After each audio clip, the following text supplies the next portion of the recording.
Many people do not understand that we won't make the history books of the future. We're so corrupt, backward, and stupid. All the presidents of the United States, all the way back, were jackasses. All of them that were establishment. Hey, are there any Americans here? People in political office are put there to keep things as they are. I'm sorry about that. Pilots, aviation pilots, say in the United States, are good people. They go to church on Sunday, they believe in helping an old lady across the street, but they fly over cities and press a button and burn it all out, and they go to sleep. People say, I wonder if they can sleep well at night. They sleep very well, because they get a medal when they do that. And they get an X on the fuselage for every city you bomb. You get a little X, so people respect you. You're a war hero. You killed a lot of people.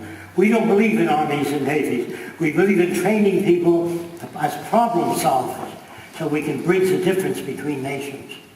So anyone that doesn't understand that? Problem solvers. We have problems, not killing machines. So a soldier becomes a killing machine. He's given a super machine gun with a laser beam on it. The purpose of the laser beam, if it's on the person, that's where the bullets are going to go. So people say to me, well, are the machines going to take over in the future? No, they're not. Machines don't give a damn. They don't care about things. They don't have feelings. So don't worry about machines. It's man that operates guided missiles. Think about it. It's man that drops bombs on cities, not the machine. The machine carries the bomb. It was designed by another jackass. There's no airplane you can design because the Army won't use if it works too well. There's nothing you can design that the military aren't looking for. Military people are stupid because they're brought up with a narrow vision of national defense. The real national defense is bridging the difference between nations, learning how to live together and share the Earth's resources. There's enough technicians today, if you don't believe me, go to any supermarket, you see a lot of food, hardware, wrenches, machines. We can turn out things in abundance. What the hell are you selling things for? People should have access to these wonderful gifts that people have.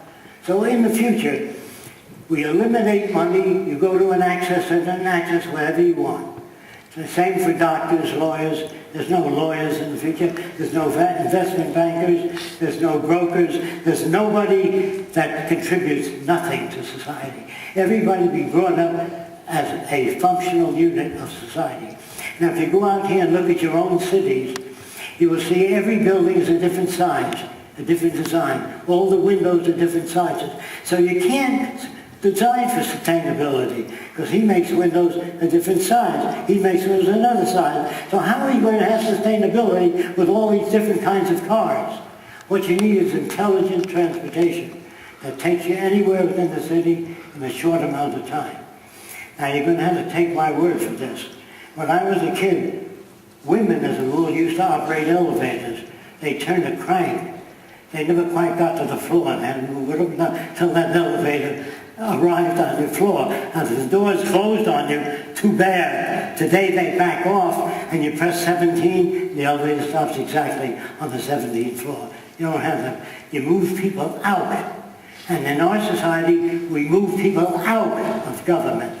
It's all operated by machine, meaning it's not the people, just the products.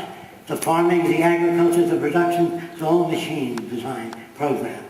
But it does not program or design people. People are free to live whatever lifestyle they want to. If they hurt other people, they're held. They're not put in prison. So I used to think, like most of you, that some people are born killers. Some people are born losers. Some people are lazy, some have a lot of incentive. All that's generated by environment. I didn't know that. I knew this, though. But I know that if you have a dog with 6 puppies, and the puppies can't get to mommy's milk, the other puppies push them away, the little weak one. Did you know that the weak one that's pushed away always, not sometimes, becomes a leader? How many of you knew that? The little kid that gets hand-down clothing. He says, Mommy, I want new clothing. I don't want Bobby's suit. When he gets a job, he never wears second-hand clothing. Your environment shapes your values. If you don't understand what that means. So they believe at one time maybe a Japanese baby would learn to speak Japanese faster than an English baby if you brought them both to Japan. And they tried it, and they both learned at the same rate. You cannot pass on inherited, learned experiences. Bigotry, prejudice is learned. Don't play with that little Greek boy. You're not a Greek. You don't want to associate with that girl. She's not your favorite, your nationality. So your parents are constantly programming you, your elders, to an old world that they knew of. If you take your grandmother to Miami Beach and she sees the girls walking around with their butts hanging out, they've gone too far, and she'd be right where she's coming from. But she's not right. There's no right, no wrong. There's no good or bad people. There are people brought up with different values.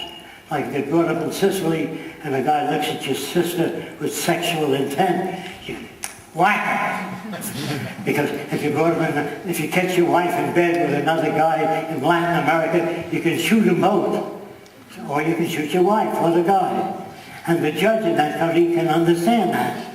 But in a sane society, we just say, honey, how much longer are you going to be? And then you say, where is it that I'm not meeting your needs? Do you understand? People don't talk like that. They don't even think like that. You see, will you let that guy say that? When I was a kid, all movies, there were no problem solvers. There were two guns the guy pulled out, and he solved his problem right away by shooting those he didn't agree with.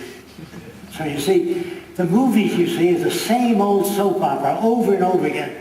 Different characters with the same, it's who's fucking who. That's what it's about. But they're having an affair, so they can't use that kind of language. You can't even have to go to the toilet. I go to the restroom. There's no place to rest in any restroom.